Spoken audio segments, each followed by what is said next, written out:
played Super Nintendo, Sega Genesis. You know, when I was young, I couldn't picture that.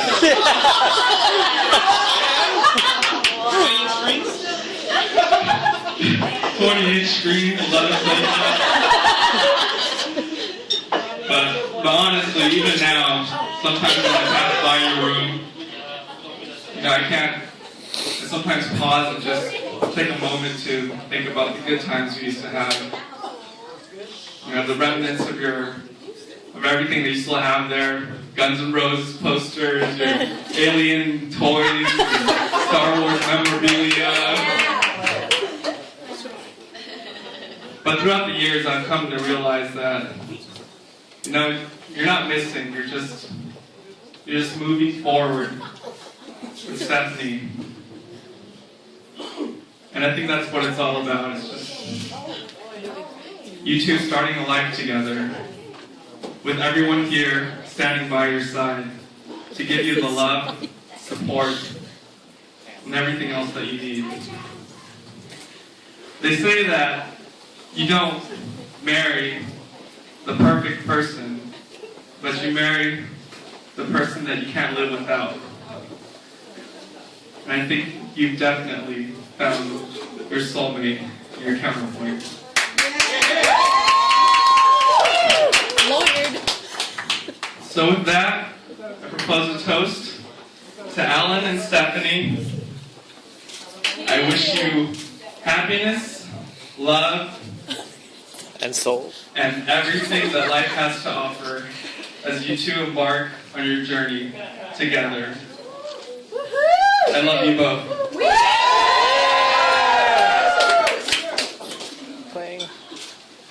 Playing. And next we have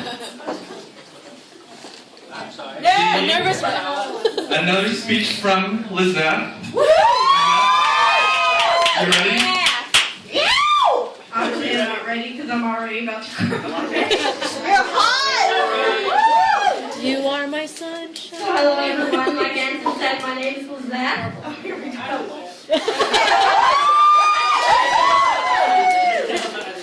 And I cannot begin to tell you how truly honored and blessed and nervous and cold that I feel to be standing here finally as Stephanie's maid of honor. You're still beautiful. She'll tell you that she never asked me to be her maid of honor, which is true.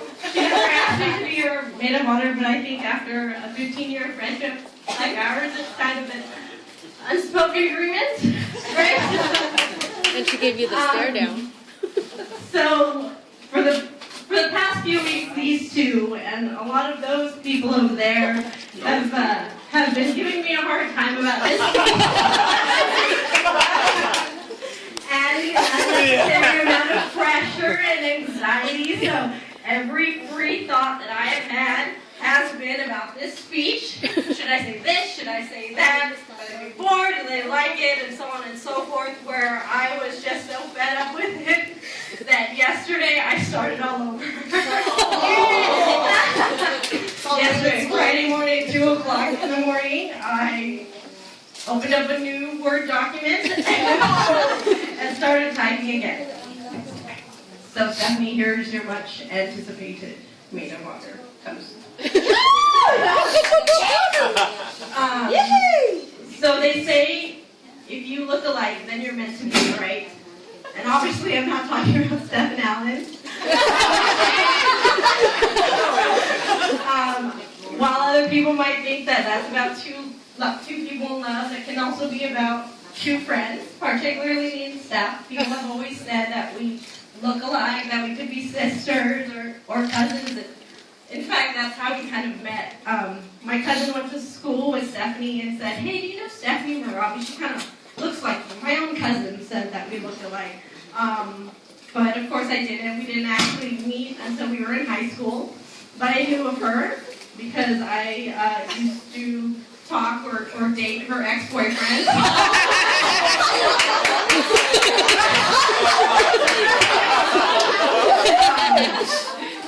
And in case you're wondering, his name is Ricky Perez, and he's saying that.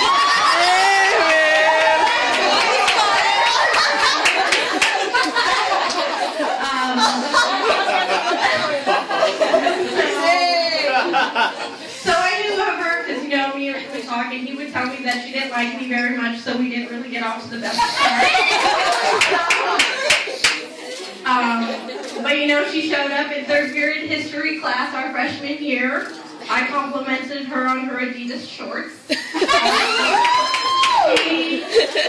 She let me eat her Cheetos and Sprite, and thus began the story of Lizette and Stephanie.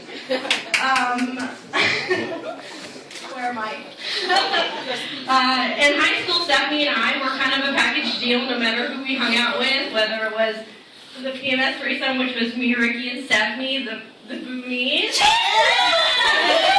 Any of our friends from GAR or St. John Boston or anything, we were always together. And when you spend that much time together, you hit a few rough patches. We had 4 rough patches. One of them was Ricky. The other one was JJ. The third one was Alfred. And the 4th one was Miles. We always seemed to have the same taste in boys. And you know, Allan showed up one day and all of a sudden we didn't have the same taste.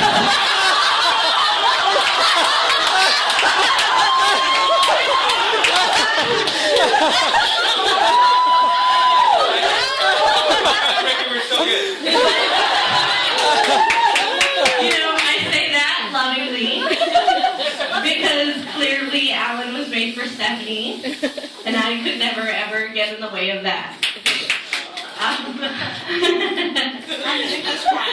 I could never ever get in the way of that. So,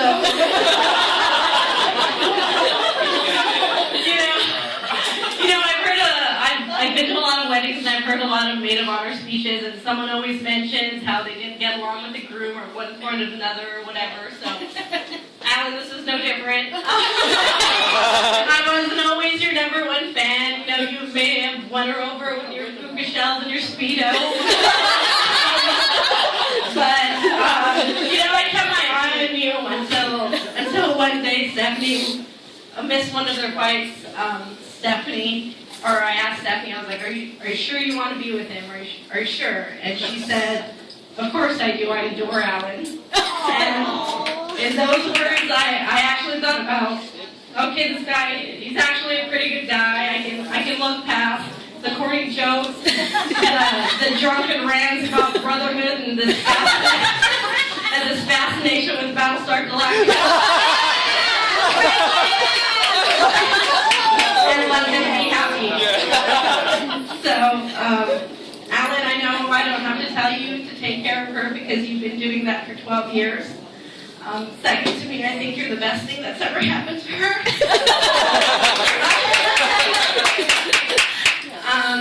But if I know Steph, there is some stuff that you do need to keep her happy.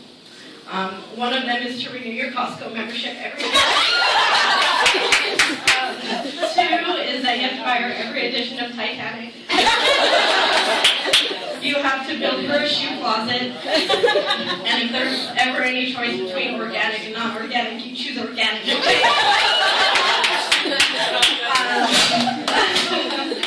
Because I'm telling you, you'll never, ever, ever find anyone better than this Corey. Oh gosh. Here we go. Oh, was it? Woo! Yeah! You can do it! So over the years, Stephanie has accumulated a few best friends, and so I thought it would be fitting to set the record straight. Once and for all, in front of all these people that you love as witness. Stephanie Jean Marabi Bowie. You are not my best friend. You are so much more than that. You are my sister, and I love you so much. You and I have a bond that no one else can compare. You've been there through my ups, my downs, and my tragedies, and my triumphs.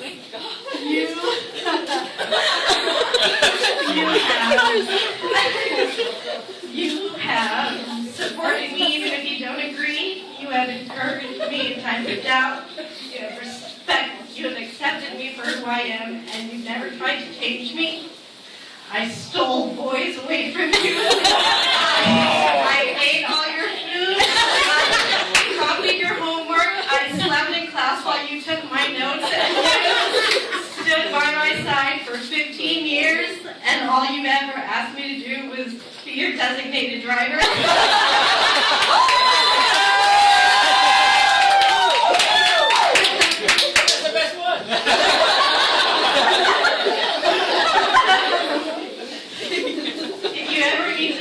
About your new husband, I will be here for you to listen. If some girl ever wants to start a fight with you at a New Kids on the Block Backstreet Boys concert, I will be there to hold her down for you.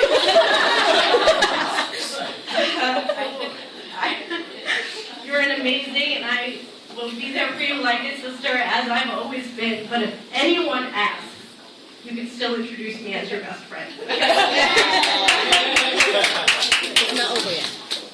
So if I could please ask everyone to raise their glasses. Okay. Paul Marley once said, only once in your life, I truly believe that if you find someone, only once in your life, I truly believe that you find someone who can completely turn your world around. Never do they hurt your feelings or make you feel like you're not good enough, but rather they build you up. My iPad turned off. But rather do they build you up to show you things about yourself that make you feel special and even beautiful. Stephanie and Allan, you are truly special and you are truly beautiful. And thank you for letting me share in your love story. I adore you both. Cheers.